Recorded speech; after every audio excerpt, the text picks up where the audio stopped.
Our final speaker of the block is Professor Bill Buchanan, professor at the Centre for Distributed Computing, Networks and Security at Edinburgh Napier University and the Cyber Academy. I think also probably has the longest title of anyone we've had on stage so far. Ladies and gentlemen, Bill Buchanan.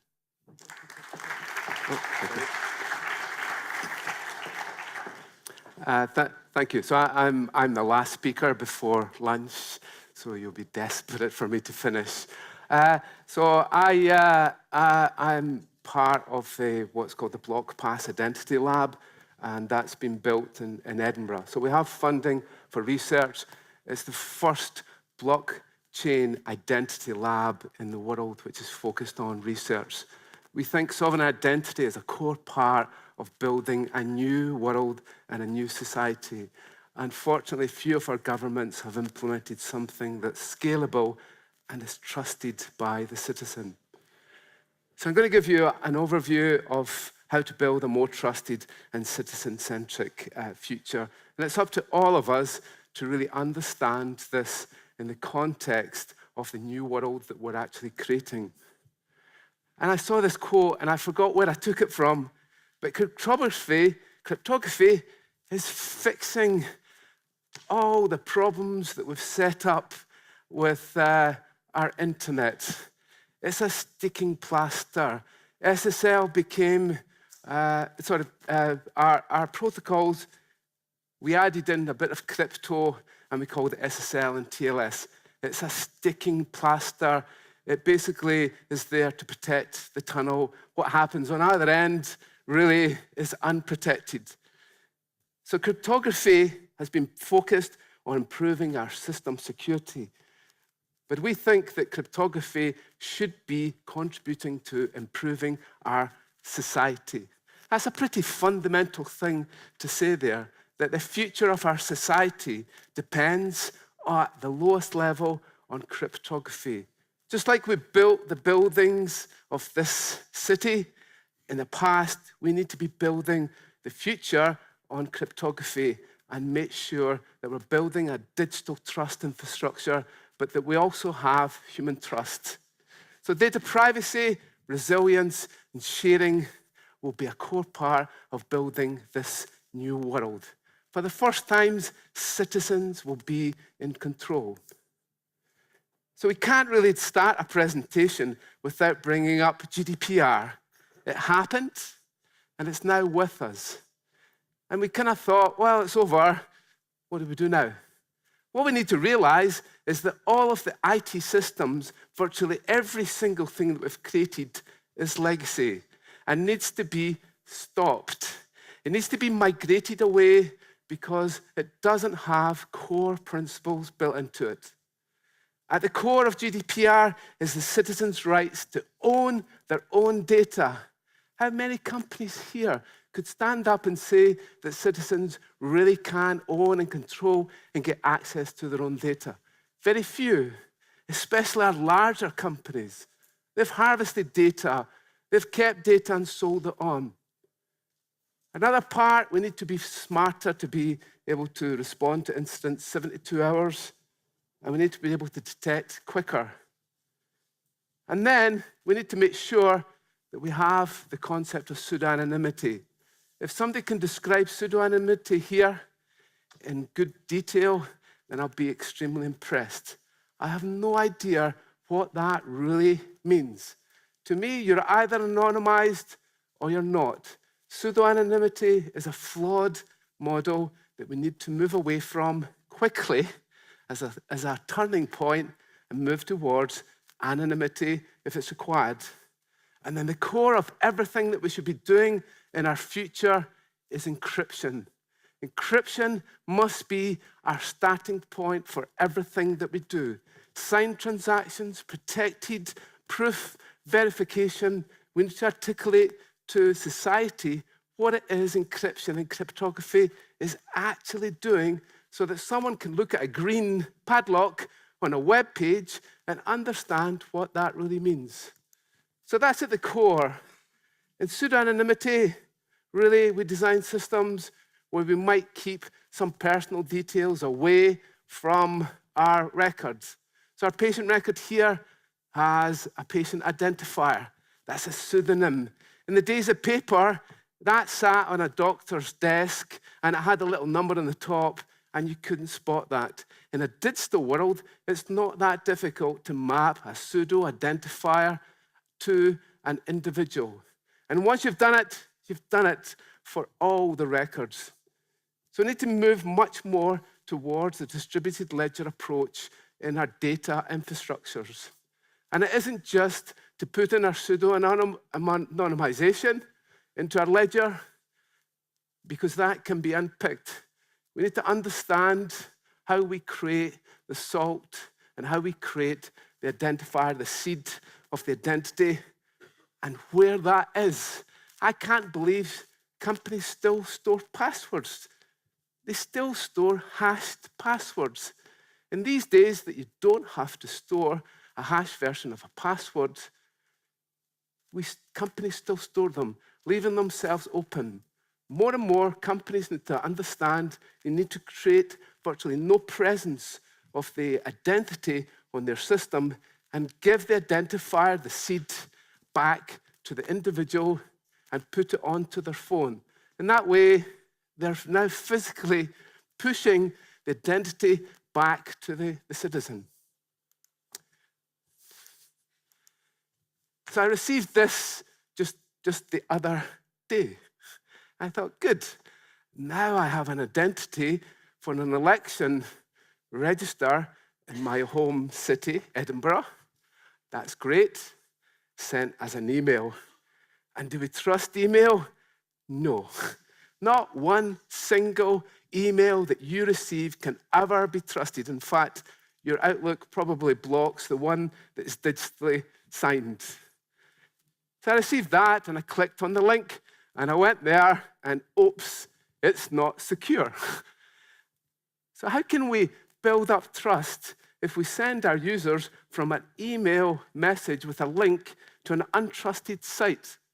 And then on the page, it says, please be assured that this email is genuine.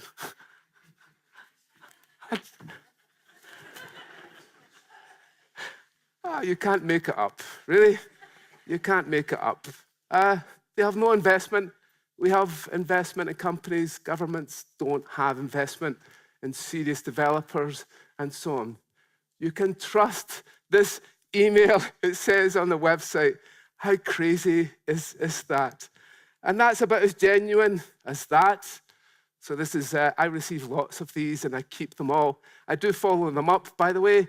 You can have a look. We do follow up these things. And this was sent from the Deputy Secretary General to me to say that I've actually won some money. That's as credible as that email that I received about my important thing to do with an election. And just in case you're wondering, he does exist. That's him there. And I have no idea if it was from him or not. Perhaps I should follow up and I could get some money. Thank you, UN. I really appreciate you sending me money. But what are the roadblocks? The roadblocks are that we need to build a world with zero-knowledge proof and with homomorphic encryption. If you're interested, you can go to the website that was set up and find all about the cryptography involved. But those are the two core things. Bob sends Peggy into a cave. Peggy wants to prove that she knows the secret passphrase to get through the interconnection tunnel. So he lets her go in. She picks her own route, A or B, and she stands there, and Bob shouts, appear through B. If Peggy appears through B, then he's proven a little bit that she actually knows the password. She could have used B, but if she's on A, she'll not be able to get to B. So Bob has proven that Peggy doesn't know the secret password.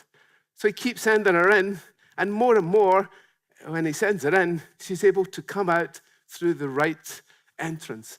That's the core of zero-knowledge proof. But the future of computing is towards homomorphic encryption. And homomorphic encryption allows us to process We process data in an encrypted way and still end up with the results that we require. So Craig Gentry defines this as having special gloves that you can operate on the jewels in a jewel box.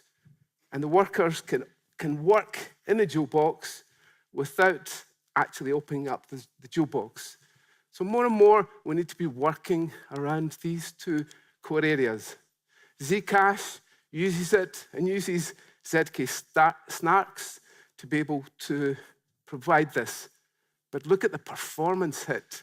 Look at the performance hit it takes to actually create the proof for the zero-knowledge proof. Massive, massive overhead. And this is the problem with both homomorphic encryption and homomorphic encryption and zero-knowledge, is there is a massive overhead in the actual production at the time. So basically it works. I can take encrypted values from Bob and Alice. I, as a data processor, can then add, subtract, divide, multiply, find things, and I, as a data processor, cannot tell what the values were and what the result actually is. That's a perfectly secure world because processing in memory is the biggest problem. You can stop a virtual machine. You can look at its memory. Its memory will have all its variables. It'll have keys and things like that. So we need to move much more towards this type of world. And then we can do things like finding out who's older between Bob and Alice without actually having to ask the name. So the concept of Trent will disappear. The content of trust. What's the core of trust on the internet? PKI. Does anybody understand digital certificates? Yes. Over here, maybe. Few people in the industry understand PKI and digital certificates. It's a flawed system. The hackers now can buy Let's Encrypt certificates for $0. So don't trust the green padlock anymore. It's a flawed system because we're still relying on these trusted core identifiers that we didn't actually elect. And what happens if they get hacked? What happens if Google's private key gets leaked to the internet? How little could we trust in that world?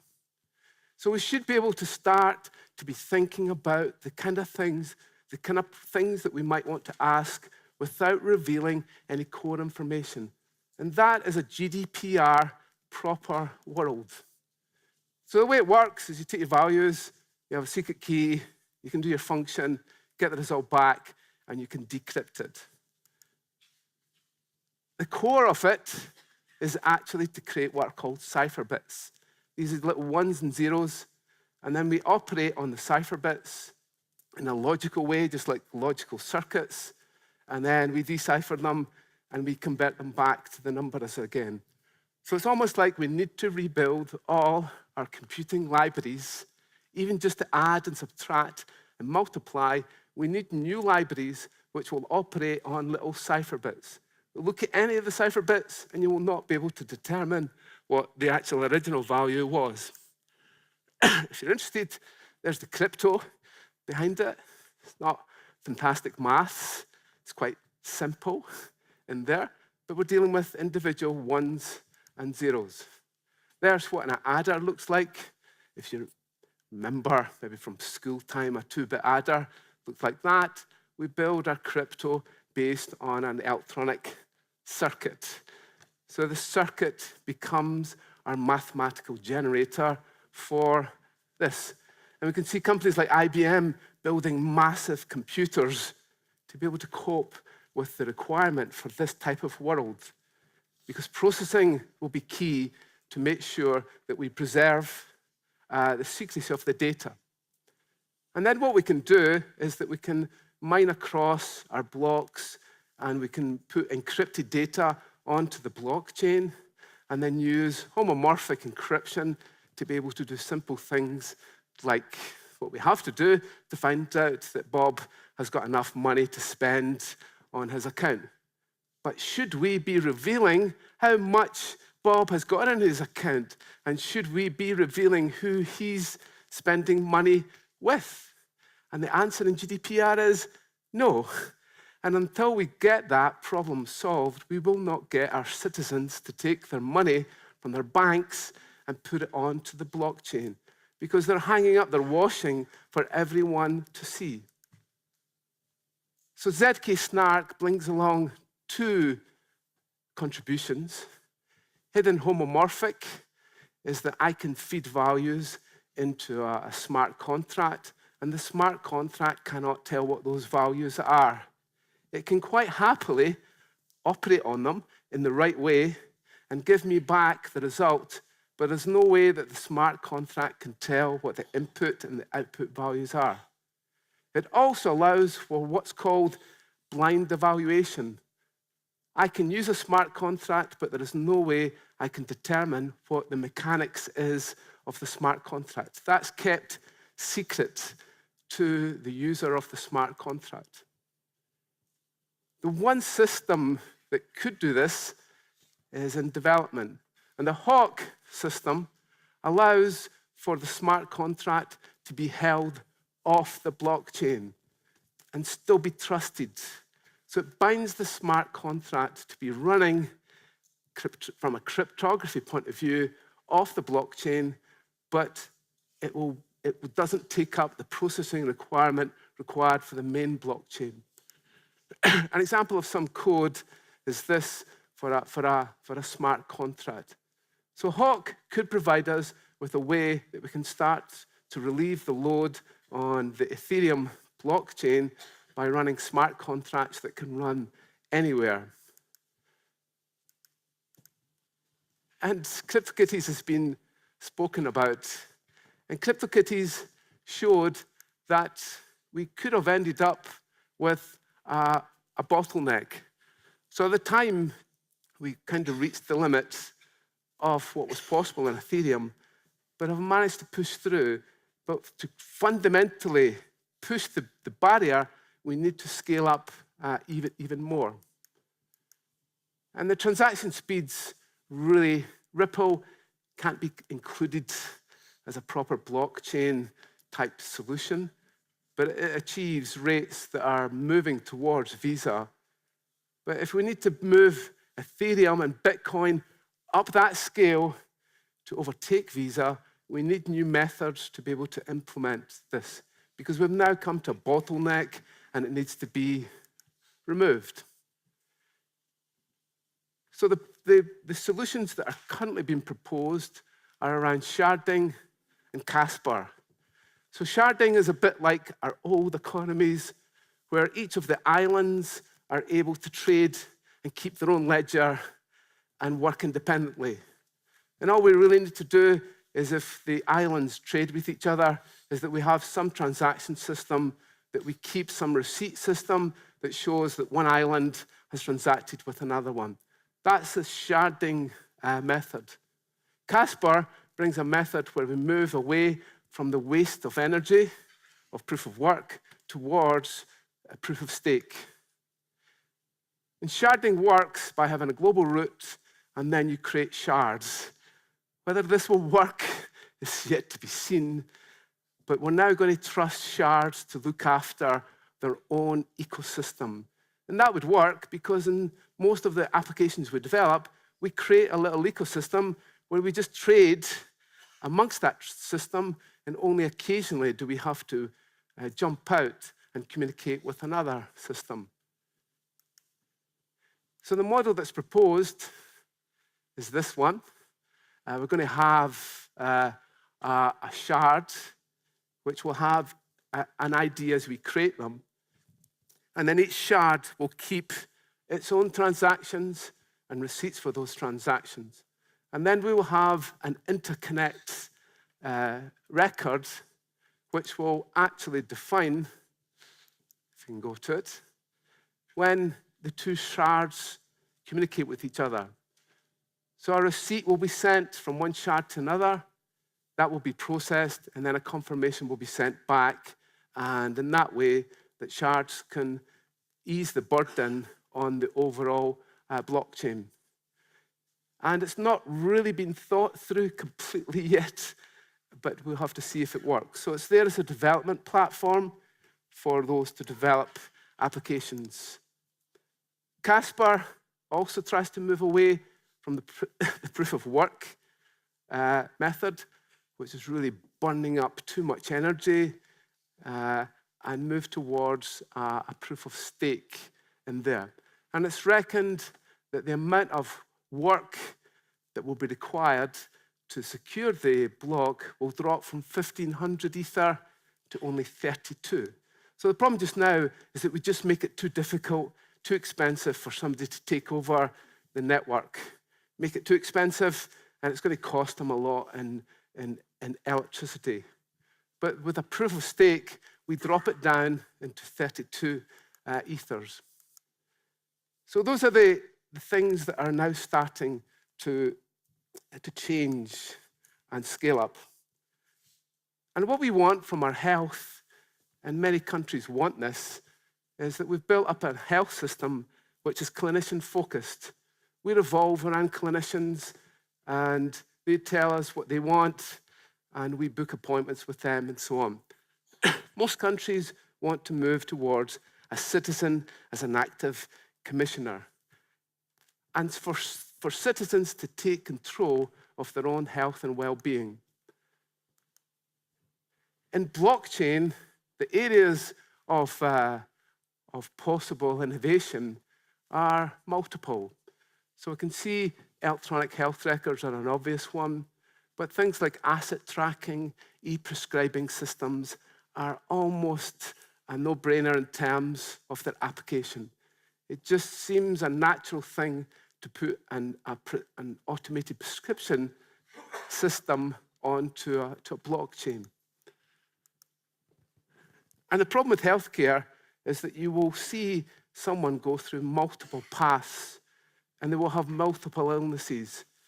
And only with a blockchain can you actually create a health record or an audit trail which can actually determine where a patient is at any given time. And in areas like health insurance, we can start to audit and make sure the smart contract will enact and make payments automatically. So when certain milestones are delivered in healthcare, we can make sure that the payments actually happen. But it's also important in things like the recall of equipment. So in this case, 500,000 pacemakers were found to have a software problem and needed to be updated. Many health agencies don't keep records of which pacemaker went in which patient.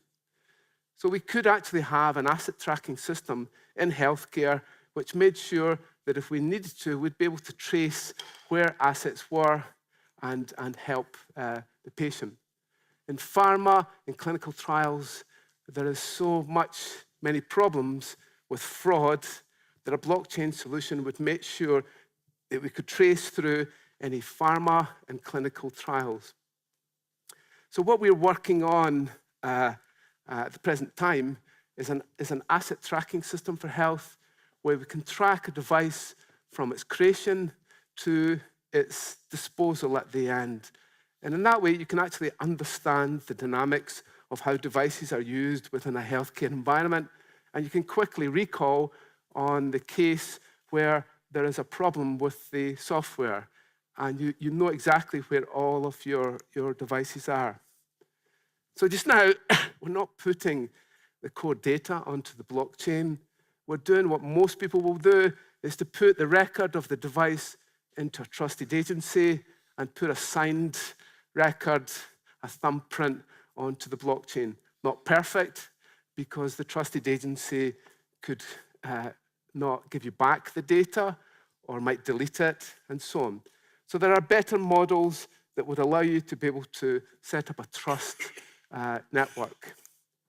A better solution is that devices should be created with a private key and should be able to sign themselves onto the blockchain. In this way, they provide their public key, and the public key can then be proven on the blockchain. Unfortunately, few devices are ever created with any sort of identity. And the problem is that RFID devices don't have the computing power to be able to do complex public key encryption methods. So really, it's open for us, but if we can create a system that starts to track assets, we can understand the full cost of a device, even when it leaves the hospital. Where does it go? How does it get decommissioned? And are we making sure that things are disposed of correctly? So our vision of the future will look something like this. Much more citizen-focused. There is the possibility of a personal health record. The identity is owned by the citizen and not by the healthcare provider. The transactions which need to be public are there. And then the rights to create, write, update, and delete are there for both the citizen and the clinician. The deletion of data is our biggest problem that we need to address as an industry. GDPR asks for it. If somebody wants to delete their data off the blockchain, what are you going to do? And the only way you can do it to stay, I've trampled the encryption key. I have erased the encryption key. You can have a look, you will not find it. Do you think lawyers understand that concept? If I get access to an encrypted object, is that a hack or not? Just because I've deleted the encryption key and it's going to take me a zillion years with all the resources in the world to break that, is that still a data breach? So more and more we need to be enacting around smart contracts, and we need to make sure our ecosystem works. And this will help small businesses to come in and provide small services. If I want to provide a service for 1 hour to change bandages in my local area, I can come into my ecosystem. I can get paid through health tokens and so on. And this creates a much healthier economy for healthcare. But more and more, it increases trust. It increases trust because we do know that mistakes happen.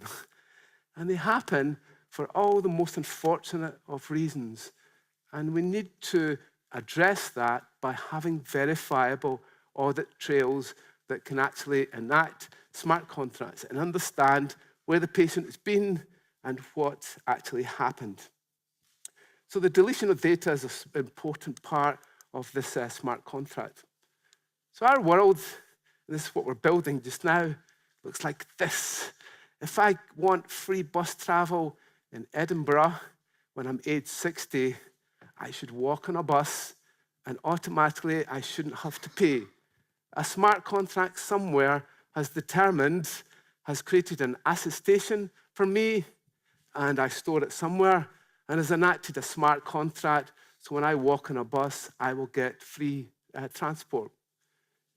So there needs to be a sovereign identity. There needs to be assignations that are signed by trusted entities. So we need to create ecosystems which we can sign, and especially in healthcare, for certain things. Just as we've done in the past with pieces of paper, we need specialists to digitally sign attestations, just like we do with certificates, and then store these and use these to act on our blockchain. And our healthcare, our social care, our government systems should be ready, and it should be well defined what those contracts are. That scares a lot of legal professionals. The amount of time and effort wasted with paperwork and signatures, and the whole process makes it extremely difficult. So our world will change, and it will probably move towards something more like this. So here's a smart contract for social care. Sounds very simple, but this is just providing care for somebody to wash their dishes, clean the windows, and so on. So up front, the smart contract's defined. There's an hourly rate. There is qualification levels. There's a time taken. We can actually measure the amount of time. And up front, if we can prove the inputs into the smart contract, we can make the whole system work. We're incentivizing people here to improve their qualifications because they know in the smart contract, if they can provide the evidence, they will get a higher rate for this. Things become more open and more sustainable. So we would like to build a more trustworthy system. I do cryptography, so I can build digital trust. What's missing is the human trust element. Estonia gives one of the best examples that I've seen for human trust. The Estonian system for healthcare means that any public sector person who views one of your records, the citizen is allowed to question why that has happened. And that public sector individual must respond back within a certain time limit to say why they looked at your records. That is human trust in action. I can provide the best serial knowledge, the best homomorphic encryption. The best encryption doesn't matter. They just hope, citizens hope that that's all going to happen anyway, and it obviously doesn't. What we need to do is to make sure that our citizens really understand that what we're building is something that's on their side. So I go back to this again, is that cryptography has been focused on the sticking plaster of our systems, and it needs to build a new world, and you are the people to do it. Thank you.